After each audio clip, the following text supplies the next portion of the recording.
Football हमेशा से team game रहा है, लेकिन फिर भी कुछ तारे ऐसे होते हैं जो दूसरों की तुलना में ज्यादा चमकते हैं।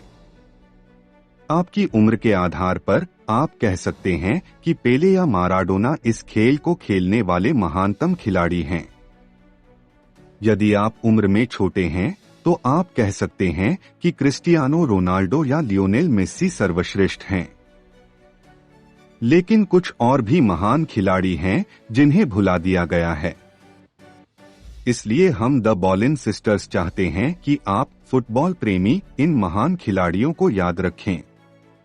इस नए एपिसोड का पहला खिलाड़ी है द ग्रेट गारिंचा। फुटबॉल में विकलांगों के बारे में ज्यादा बात नहीं की जाती है। बहुत से लोग टेवेज और रिबेरी के निशान, पावेल नेदवेद के 3 प्लेटेड पटेला के बारे में जानते हैं। लेकिन मैं आपको बता दूं, 50 साल पहले एक बौद्धिक और सामाजिक रूप से विकलांग व्यक्ति एक टेढ़े पैर के साथ इतना अच्छा खेलता था कि वह अक्सर किंग पेले को पछाड़ देता था। आइए एक नजर डालते हैं इस दिग्गज खिलाड़ी पर जिन्हें ड्रिबलिंग किंग भी कहा जाता था।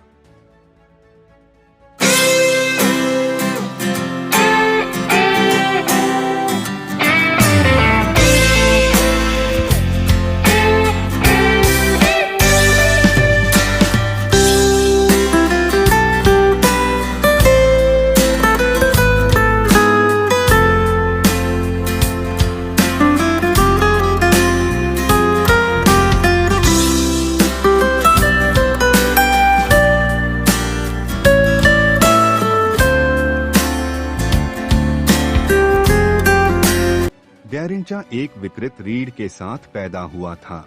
एक पैर दूसरे से लंबा और उसके दोनों पैर बाहर की ओर मुड़े हुए थे। लेकिन गैरिंचा के पास फुटबॉल के साथ चीजों को रोमांटिक करने का यह अनोखा तरीका था।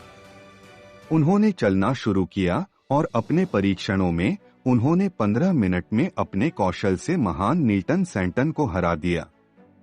इसके बाद विंगबैक ने क्लब को उन्हें साइन करने के लिए मना लिया। बोटाफोगो पहुंचने पर उनके साथियों ने दावा किया कि वह सामाजिक रूप से निष्क्रिय और मानसिक रूप से अविकसित थे।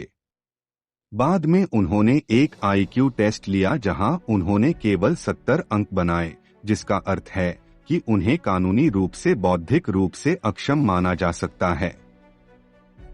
बहुत से लोग यह नहीं समझते थे कि गारिंचा की पैरों की क्षमता मानसिक योग्यता में उनकी कमी को दूर करेगी। वह क्राउड एंटरटेनर थे। 1957 में फ्योरेंटीना के खिलाफ एक मैच में उनके पास शूट करने के लिए एक खुला गोल पोस्ट था, लेकिन उन्होंने गेंद को वापस खींच लिया, एक सेंटर बैक को फिर से ड्रिबल किया और फिर गेंद के साथ नेट में चले गए। 1958 में ब्राजील का सामना सोवियत संघ से हुआ। मीडिया ने दावा किया कि गैरिंचा को खेलने की अनुमति देना बेवकूफी होगी। हालांकि जब वह खेला तो वह एक जादुई क्षण था जिसे 3 सबसे खूबसूरत मिनट फुटबॉल ने देखा माना जाता है। गैरिंचा ने पूरी विरोधी टीम को ऐसे चकमा दिया जैसे वे पुतले हों और ब्राजील के लिए विश्व कप जीत लिया। 1962 के विश्व कप में जब पेले चोट के कारण आउट हो गए थे, ब्राजील शारीरिक और मानसिक रूप से विकलांग खिलाड़ी गैरिंचा पर निर्भर था। विश्व कप के बाद मीडिया फिर से उन्हें आलोचनाओं के साथ नीचे गिराने के लिए तैयार था। उस विश्व कप में गैरिंचा ने प्रति 90 मिनट में औसतन 12 ड्रिबल का प्रदर्शन किया। उन्होंने फाइनल में 14 ड्रिबल्स के साथ ब्राजील के लिए विश्व कप जीता।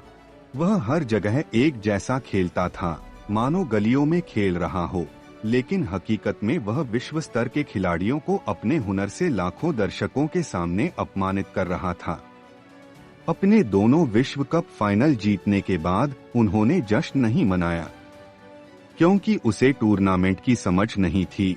उसने सोचा कि एक और लेग होगा, जुवेंटस, मिलान और इंटर ने उन्हें एक सामूहिक सौदे पर हस्ताक्षर करने की कोशिश की, जहां वह उनमें से प्रत्येक के लिए खेलेंगे। ऐसा था इस शख्स का करिश्मा। निल्टन सैंटोस अक्सर मैच से ठीक पहले उसे ड्रिंक के लिए बाहर ले जाते थे, क्योंकि गैरिंचा इतना शर्मीला और घबराया हुआ था कि वह कभी कभी कांप भी जाता था। उनकी मृत्यु के बाद सैकड़ों हजारों लोग रोते हुए देखे गए, जैसे कि उन्होंने पौराणिक माराकाना स्टेडियम में परिवार के किसी सदस्य को खो दिया हो। आज तक गैरिंचा को ब्राजीलियाई फुटबॉल के इतिहास में सबसे मनोरंजक और पसंदीदा खिलाड़ी कहा जाता है, यहाँ तक कि पेले से भी अधिक।